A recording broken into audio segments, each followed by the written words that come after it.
Olá pessoal, eu sou o professor Peruca e esta é a primeira aula da matéria de regulamentos de tráfego aéreo.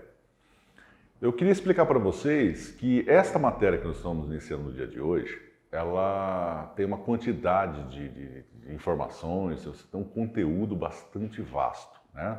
Então é uma das matérias que tem a maior quantidade de horas aula. Então o que nós resolvemos fazer?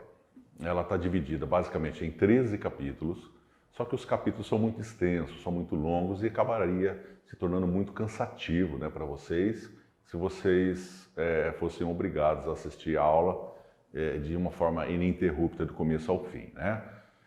Sem contar que fica difícil também o entendimento sobre o assunto que está sendo tratado. Então nós optamos por fazer a divisão desses capítulos em partes. Então nós vamos ter, por exemplo, o capítulo número 1, ele vai ser dividido em parte 1, parte 2, parte 3, e cada uma dessas partes vai tratar de um assunto específico, tá? Então eu peço para que vocês possam assistir às aulas, que vocês assistam então do capítulo número 1 até o número 13, sempre obedecendo a sequência das partes. Então parte 1, parte 2, parte 3, tá? Então essas partes, elas serão então o sequenciamento das aulas, sequenciamento das informações que estão sendo colocadas de uma forma lógica, tá? Então é assim que vai funcionar. Feito isso, vamos começar a aula então, tá? Então a primeira parte aqui, ó, nós vamos tratar de generalidades dos regulamentos de tráfego aéreo. O brasileiro Alberto Santos Dumont estabelece no início do século XX, em 23 de outubro de 1906, o marco da epopeia da aviação quando realizou o primeiro voo da história com uma aeronave mais pesada do que o ar, chamada 14 bis, na Praça de Bagatelle, em Paris, conquistando o prêmio Aeroclube da França. O Alberto Santos Dumont, né, um brasileiro aí notório, ele foi o primeiro o ser humano que conseguiu fazer com que uma aeronave mais pesada do que o ar alçasse voo através de seus próprios meios, né? O que o Santos Dumont fazia na época, na Europa, era construir balões, né? Então ele teve de uma série de balões. Ele foi ganhando uma série de prêmios, né, com balões cada vez mais sofisticados. E quando ele chegou no 14º balão, surgiu a oportunidade de construir uma aeronave, né, um aeródromo, o primeiro dos aeródromos. Ele trabalhava basicamente com aeróstatos até então.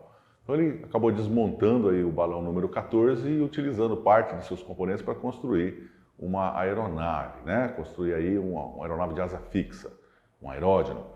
Então daí o nome de 14 bis, ou seja, foi reaproveitado em alguns de seus componentes. A partir de então, nós observamos que ao longo da história houve uma evolução contínua, né?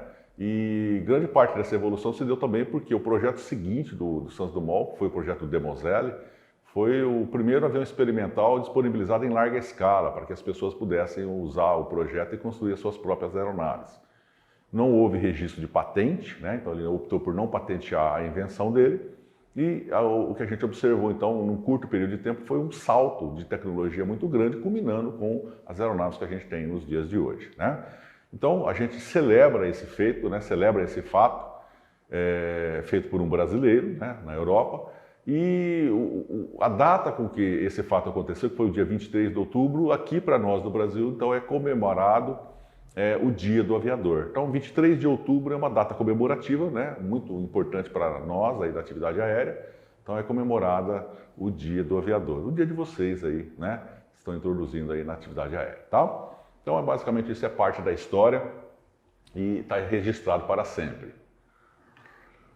Convenções internacionais. A regulamentação de qualquer atividade sempre nasce de algumas necessidades, tais como ordenação, controle, padronização de procedimentos, entre outras.